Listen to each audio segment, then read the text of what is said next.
Hello and welcome to today's episode of the DELAhealth podcast. I'm Sean Dooley. And I'm Melissa Imprescia. Today we're going to be talking to the Deputy Director of the Office of Animal Welfare, Joanna Miller. We're talking about this new license plate that you can get now through the DMV that they've created, as well as all of the programs that are under animal welfare, all of the things that they do for Delaware, including their new annual report from last year. Let's get into it.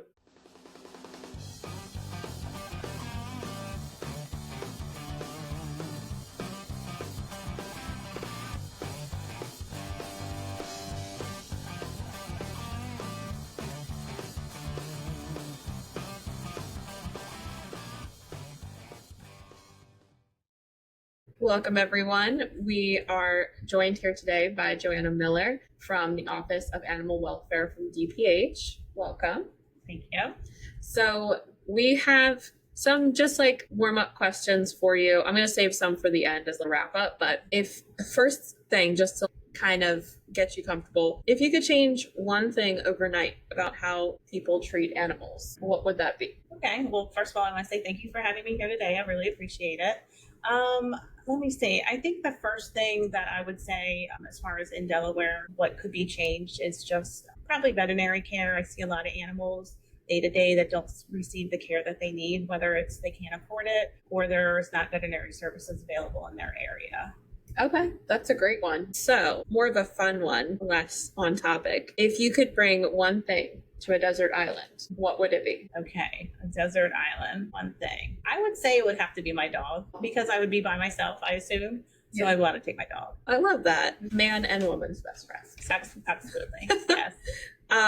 But I would have to pick which dog because I do have 4. So that would be hard. What are their names? So I have 4 dogs. I have Poppy, Zuma, Sophie, and Sir Charles. Okay, what kind of dogs? I have a Great Pyrenees, Irish Golden Retriever, Lab Dachshund mix, and a pug. He is our most recent adoption that we got. So you kind of get all different categories there. So when you see me walking down the road, we have extra large, medium, and small. Looks like a dog walker, essentially. That's right. I have actually had people stop me and say, "Oh, do you walk dogs?" Like, can I have your card? Exactly. No, sadly, these are all mine. No, great that they're all yours. Yeah.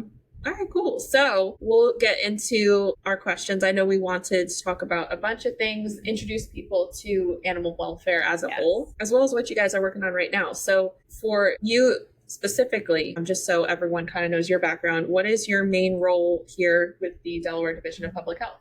Okay, great question. So I started with Division of Public Health about 6 years ago. I came in as the deputy director. I have an extensive background in veterinary medicine. I worked as a licensed vet tech for a long time. I also then transitioned to working as a director for the animal shelter, one of the animal shelters in Delaware, and then was really excited to be able to move into this position where I get to do things I haven't done before, whether it's policy or managing the programs. It's one of those areas that I really wanted to get into. So I was excited to step into this role in public health. That's amazing. And just so they know, what is your actual title with animal welfare? Yes. So it is Deputy Director of the Office of Animal Welfare. So tell us about the new companion animal license plate program, because I know that's been a little bit of a buzz on, the news and social media. So we kind of want to talk about, plug that, our new plate. Yeah, well, I am really glad you asked because I'm super excited. It has been in the works for almost 2 years. We have recently had the license plate redone. We went ahead and hired a marketing team about 2 years ago to bring a new vision, breathe some new life into the plate. It's available for purchase now, and we're really excited to get it out there. So what inspired the new, you said you guys wanted it to be refreshed. The old one, it was yellow. What was the kind of reasoning behind wanting to refresh it? Well, we wanted to bring some good publicity to the office, something fun, something exciting. We see a lot of cruelty every day, sad things that come out of the office, unfortunately. So we wanted to do something that was a little bit more happy and positive. The plate was redone about 10 years ago. They had a contest, but it's been about 10 years. So we thought, let's get a new plate. Let's bring in some new colors, some new excitement, some new animals. It only had a dog and cat on it. So as you can see, the new plate, we did include our new rescue dog, which is the gray and white one. We included the golden retriever, which is like the second most popular dog in the state. And of course, a rabbit, because that is one of my favorite animals. Yeah. Although I did say I would bring a dog on a desert island, not a bunny. So sorry, rabbits. But yeah, we just wanted to bring something new, something exciting. We thought that would appeal to all Delawareans because, as you probably know, everybody loves their license plates in Delaware. They do. It is a big thing here to have certain numbers, certain specialty plates. So you can get it now through the DMV. And you mentioned the rescue animal. That is the new state animal of Delaware, correct? It is, yeah. Representative Shoup, I think he brought that bill forward a few years ago. It's just our state dog now, but the rescue dog is the state dog. So we wanted to make sure we included that. Yeah, definitely. Mm-hmm. I love that it ties in. And I believe in the promo video, we did do the state butterfly as well in our video that kind of highlights this plate. Yes, that was really exciting.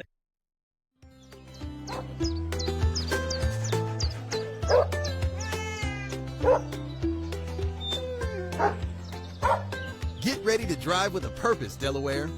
Our new animal welfare license plate not only adds a pop of possum style to your car, but every license plate purchase helps support local animals in need. To learn more and order, visit de.gov/petplate today.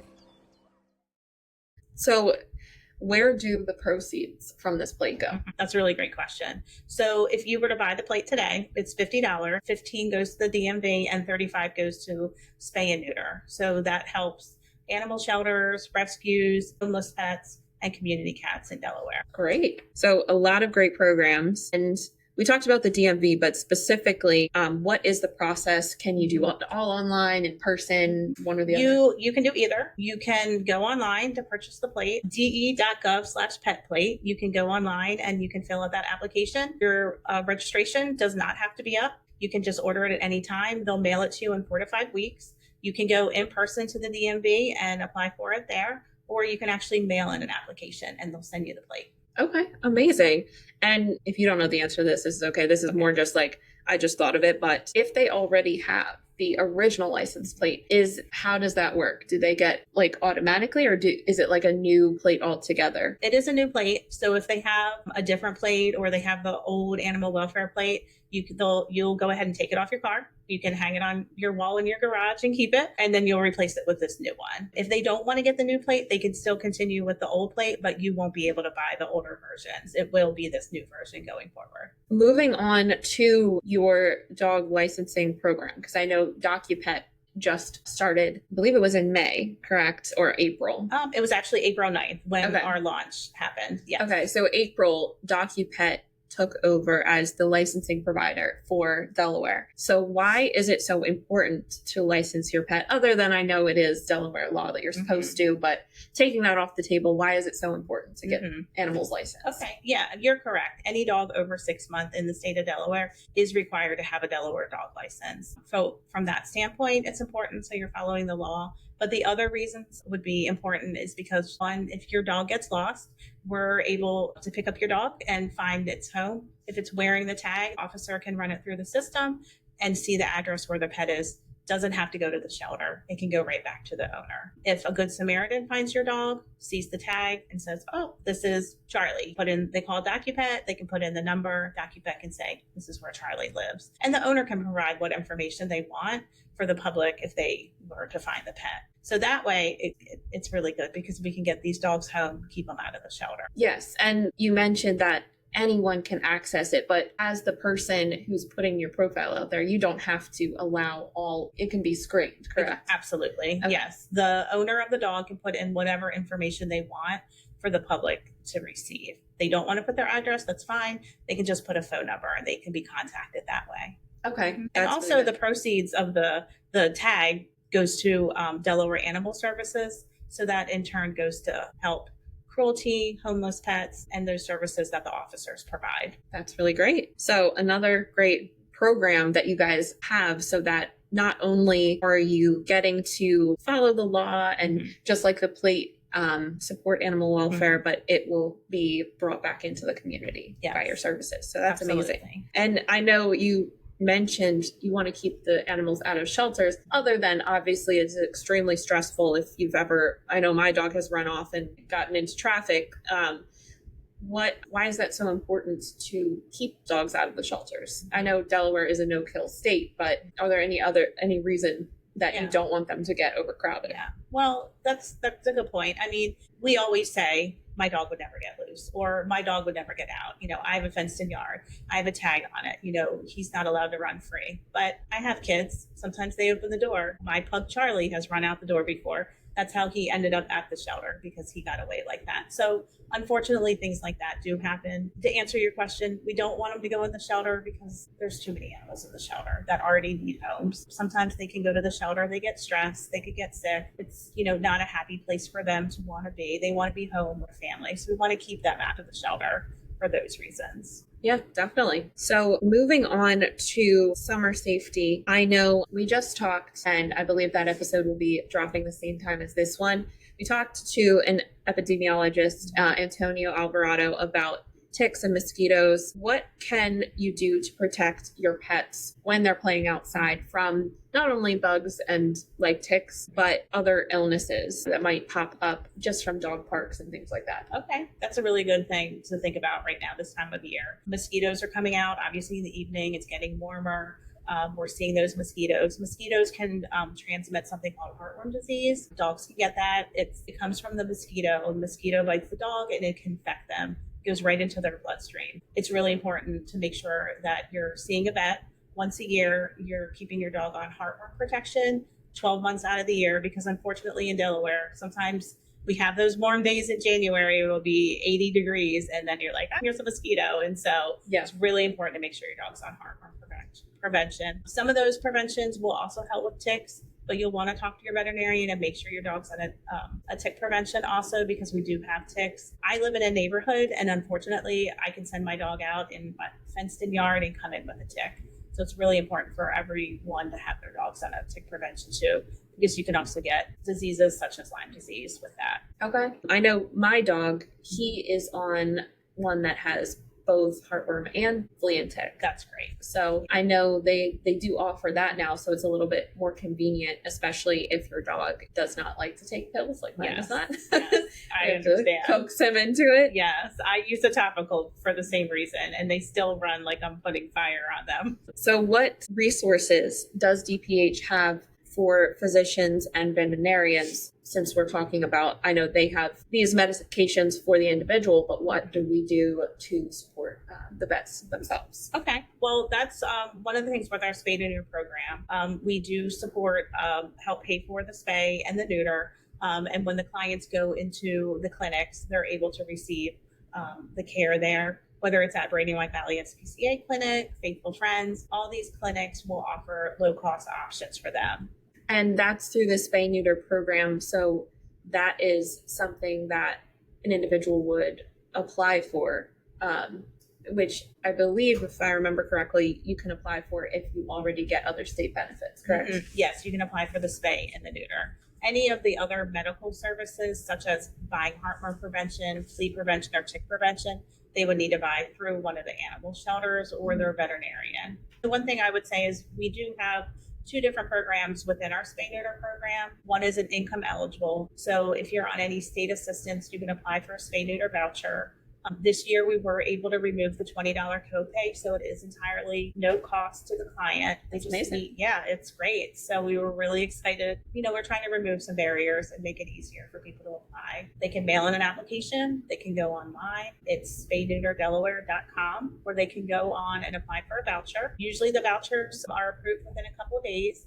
They can take that voucher to any animal shelter in Delaware that has a surgery clinic or veterinarian that's on the approved list to get surgery. And like I said, it's no cost to them.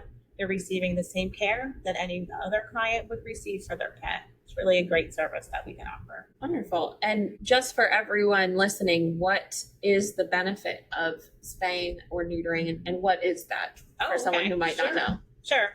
So any dog over the age of 6 months, dog or cat, can get pregnant. There's a lot of over pet population in our state and surrounding states where there's just too many animals and not enough homes, and that's where we see a lot of animals in the shelter because of over pet population. So what we're trying to do is decrease the pet population, whether it's a privately owned pet or it's some of the community cats, stray cats that you see in your neighborhood. So that's one part. The second part would be the health benefit. So having them spayed and neutered at a young age can decrease some naughty behaviors. Dogs lifting their leg. Also, it can decrease the chance of prostate cancer. With female dogs, they have a tendency, if they stay intact, they can get something called pyometra, which is an infection in the uterus, and that can be life-threatening. So we want to make sure getting your female dog spayed. It also decreases the chances of tumors as they get older. That can happen too. So if you can get your dog done around 6 months to a year old, definitely try and do it under a year. It's easier on them. They're smaller. They don't really know. And it has so many health benefits for them. And doing it younger, I'm sure as well, they feel better, just like humans when you're younger. You feel a little better. Yes. Usually they don't even realize anything happened. And people will call the vet and say, oh, they're just so hyper. I can't keep them contained for a week. So they really don't know. Yeah. So moving on, I know we worked on an annual report with, you had a marketing company help with that, I know, but your office put out this annual report for 2023, and I'm sure we'll do one for 2024 as well. What, if you could tell us a little bit about the takeaways, if you remember any key highlights that you want to go through. Well, we were really excited to do that. It celebrated 10 years with the office. So that was the main reason we wanted to put that out. We wanted to highlight some of the stats for animal services. They do a lot of calls per year, so we wanted to make sure that they felt honored, especially after 10 years of service. Yeah. We highlighted all our programs. Like we've already talked about the spay neuter program.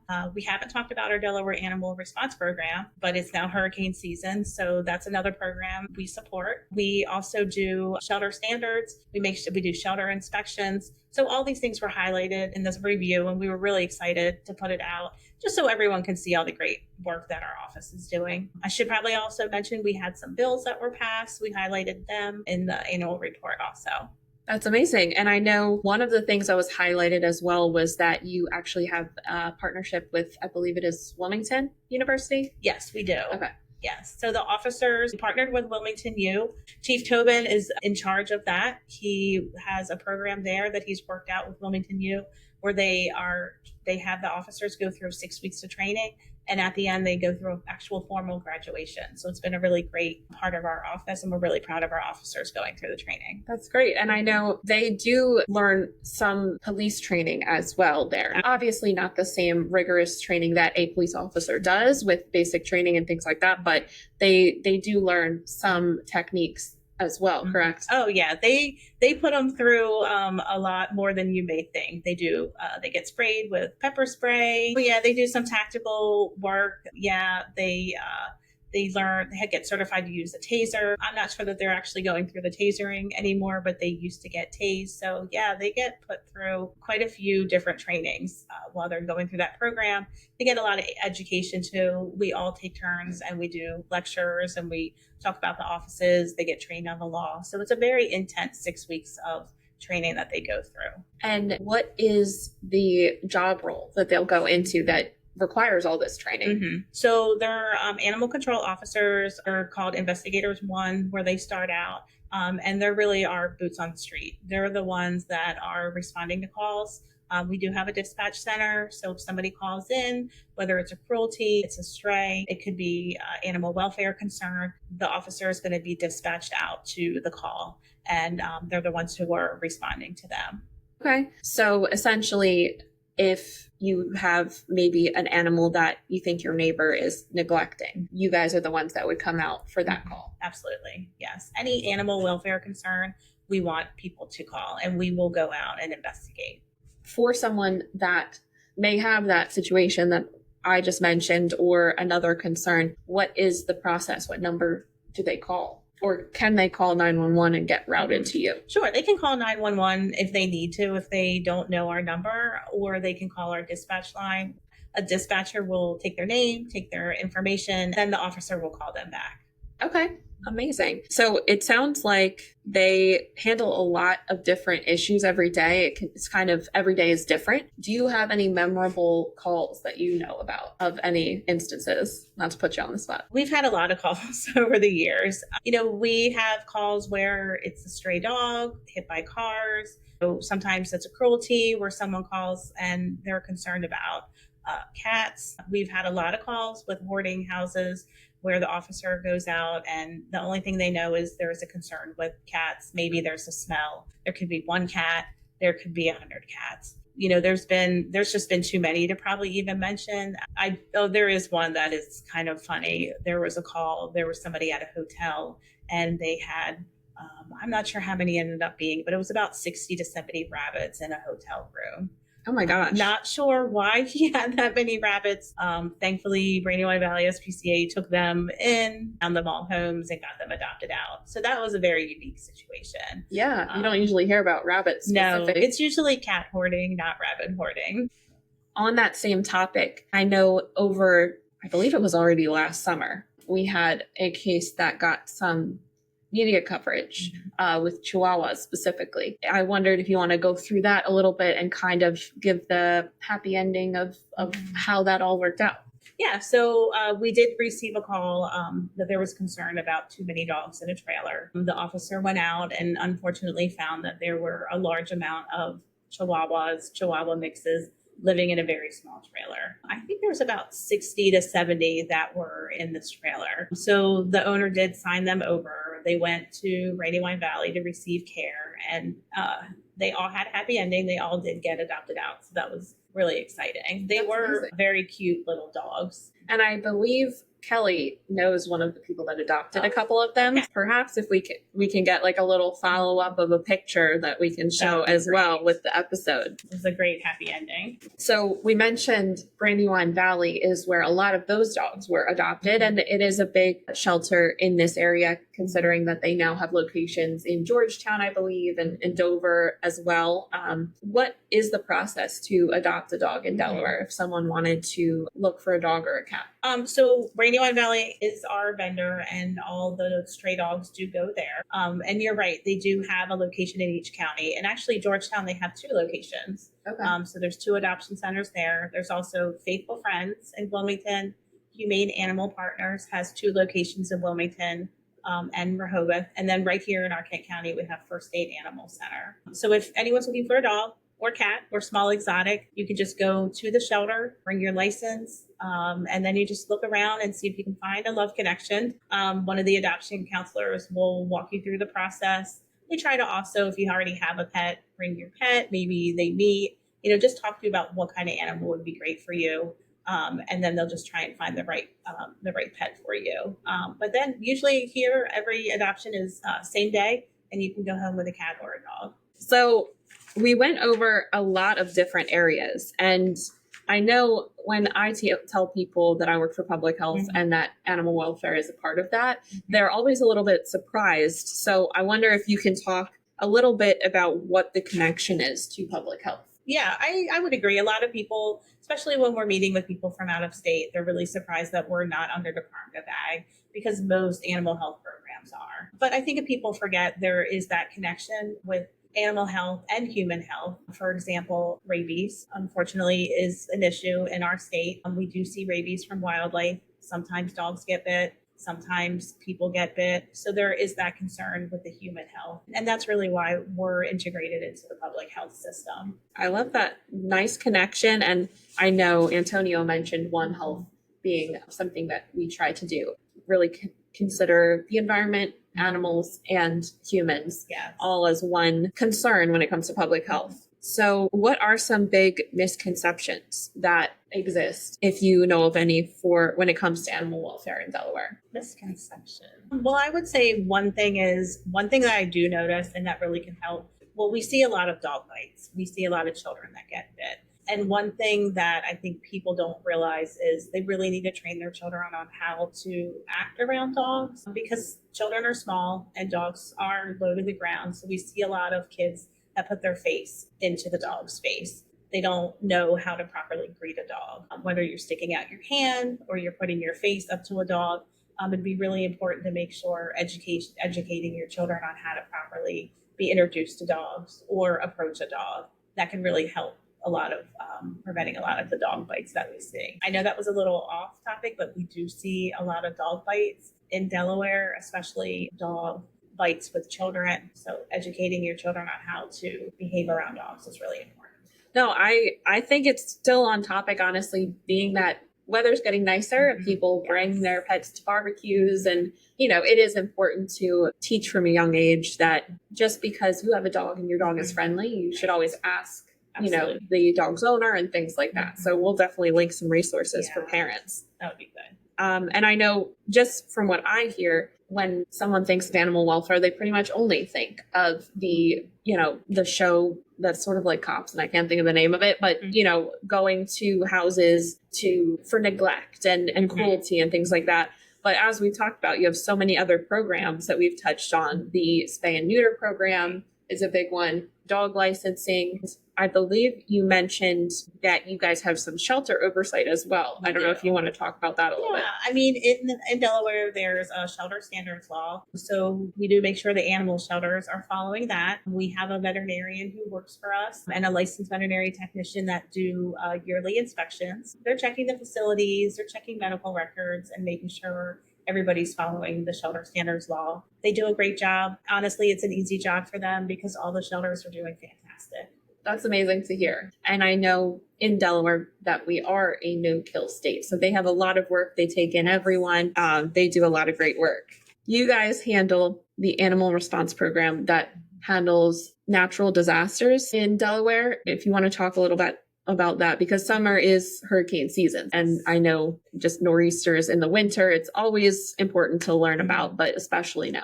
So we do have a program. It's called Delaware Animal Response. So if we would have a hurricane that would hit Delaware, we're prepared to help set up the pet side of the animal shelter in a human shelter. So usually what happens is the governor will call DHSS and then we'll get a call that a shelter is being set up. So we'll move in and we'll set up the pet side because as you know, people have pets and the pets need somewhere to go to. Okay, so when someone does need to use a shelter, what is the process when they show up? Yep, they can show up. They get checked in to the human side. We check the pet into the pet side. We have them come in. They sign forms. We assign them a band. The animal gets a neck band, and they're actually going to take care of their pet while they're there. They can't stay in the same room as the pet. They are separated, but they do get to come over and take care of their pet every single day. That's great. And that's awesome that we have that program in Delaware. Absolutely. Because it is unfortunate. I know my dog I rescued in Pennsylvania when I lived up there, but he came up there because of a hurricane. So I know it is a big problem that animals do get separated in those storms. So it's great that this service exists. Yeah, we want to make sure that people aren't staying in their homes where it's unsafe because they feel like they can't bring their pet. So we want to make sure we're providing a safe area. They can leave their home. They're taking their pets with them. Now, typically we take dogs, cats, small mammals, but if somebody has a random pet, like a snake or a large bird, we will help provide, resources for them to take their pet. Does your office offer any kind of programs for schools or community groups? We don't have any direct programs, but one thing that we do is we will go into elementary schools if they ask us to, and we can talk about our programs. I had the pleasure of this year going into my son's 4th grade class. Officer Kramer came with me. We brought some of our personal pets. We brought a gecko and a rabbit, and we just talked about dog bites and how to prevent that. We talked about some of the exotic animals and care. Actually, the kids probably talked more than we talked because they were so excited that we were there.